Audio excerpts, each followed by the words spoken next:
दोस्तों हम देख रहे हैं सोशल साइंस का क्वेश्चन पेपर, जिसमें आपका पहला क्वेश्चन है the spirit of the laws पुस्तक के लेखक कौन है। तो उसके लेखक है मॉन्टेस्क्यू। यहाँ पे बी ऑप्शन जो है करेक्ट हो जाता है आपका।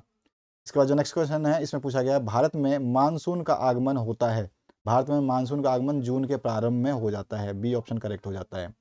नेक्स्ट जो क्वेश्चन है, भारत में किस प्रकार की जलवायु है। तो आप बताओगे भारत में जो जलवायु है वो किस प्रकार की है, मानसूनी जलवायु है। तो ए ऑप्शन आपका करेक्ट हो जाता है। उसके बाद जो नेक्स्ट क्वेश्चन है, इसमें क्या पूछा गया आपसे, लोकतांत्रिक संविधान में इनमें से कौन सा प्रावधान नहीं रहता है। तो यहाँ पे हमारे को देखो, लोकतांत्रिक अगर है तो शासन प्रमुख के अधिकार होते हैं, विधायक का के अधिकार होते हैं, देश का नाम होता है। शासन प्रमुख का नाम नहीं होता, शासन प्रमुख का नाम नहीं होता इसमें, ठीक है, ये नहीं रहता है। तो यहाँ पे बी ऑप्शन करेक्ट हो जाता है। उसके बाद जो नेक्स्ट क्वेश्चन है, इसमें पूछा गया है भारत में मतदान के लिए न्यूनतम आयु जो है वो 18 वर्ष निर्धारित की गई है। भारत के चुनाव लोकतांत्रिक है, यह बताने के लिए इनमें से कौन सा वाक्य सही कारण नहीं देता है। यहाँ पे फिर से पूछा गया है सही कारण नहीं देता है, वो आपको वाक्य बताना है कि भारत में चुनाव लोकतांत्रिक है। तो यहाँ पे ऑप्शन देखिए, भारत में दुनिया के सबसे ज़्यादा मतदाता हैं, भारत में चुनाव आयोग काफ़ी शक्तिशाली है, भारत में 18 वर्ष से अधिक उम्र का हर व्यक्ति मतदाता है, भारत में चुनाव हारने वाली पार्टियां जनादेश स्वीकार कर लेती हैं। तो यहाँ पर जो है इसमें सबसे ज़्यादा इंपॉर्टेंट क्या चीज़ है कि भारत में दुनिया के सबसे ज़्यादा मतदाता हैं, इसमें से भारत के चुनाव लोकतांत्रिक है, यह बताने के लिए इसमें से कौन सा वाक्य सही कारण नहीं देता कि भारत में दुनिया के सबसे ज़्यादा मतदाता हैं। ये कहना सही नहीं है, ठीक है ना।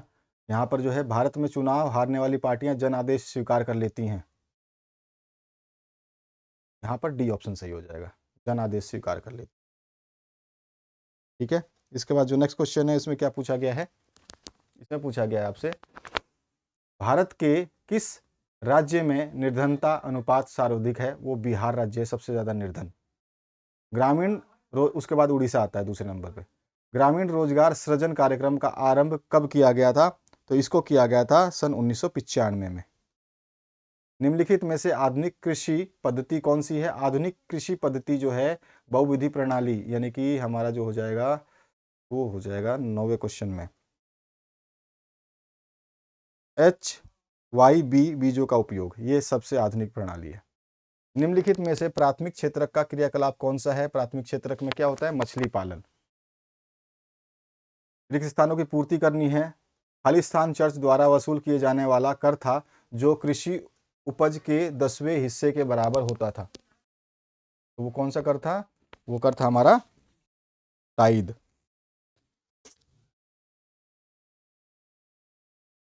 टाइद जो है वो हमारा कर था। इसके बाद में भारत की सबसे बड़ी प्रायद्वीप नदी कौन सी है। वो है आपकी गोदावरी।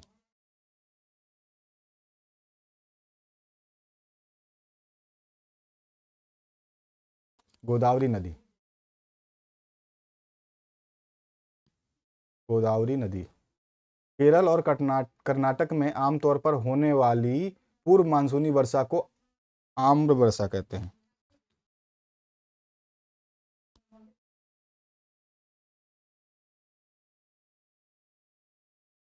आम्र वर्षा कहते हैं।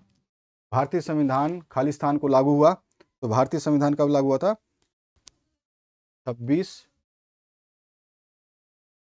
जनवरी 1950 में, ठीक है। इसके बाद जो नेक्स्ट क्वेश्चन है, लोकसभा में खालिस्तान सीटें अनुसूचित जनजातियों के लिए आरक्षित है। तो ये है 47% या 47 सीटें। खालिस्तान राष्ट्र अध्यक्ष होता है और औपचारिक रूप से देश का सबसे बड़ा अधिकारी होता है। कौन होता है वो, राष्ट्रपति।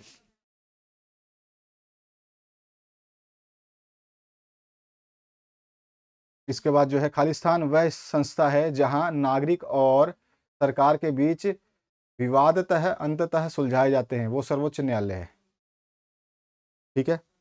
अब इसके बाद जो नेक्स्ट क्वेश्चन है उसकी बात करते हैं। इसमें पूछा गया है एक वर्ष में किसी भूमि पर एक से ज्यादा फसल पैदा करने को खालिस्तान कहते हैं, तो उसको बहुविधि फसल प्रणाली कहते हैं। नेक्स्ट जो क्वेश्चन है, द सोशल कॉन्ट्रैक्ट पुस्तक की रचना किसने की थी। तो रूसो ने की है। Russian social democratic workers party की स्थापना सन 1898 में हुई थी। सिंधु नदी कहाँ से निकलती है? तिब्बत से निकलती है। ठीक है।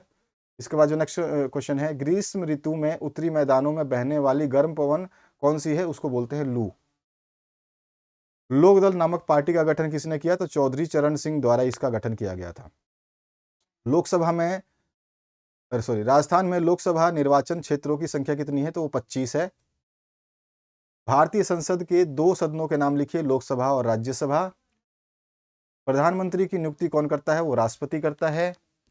नेक्स्ट जो क्वेश्चन इसमें पूछा गया है, उत्पादन के कोई 2 कारक के नाम लिखिए। भूमि, श्रम और पूंजी, ये उत्पादन के मेन 3 कारक है। ठीक है, ध्यान रखना है आपको, भूमि, श्रम और पूंजी।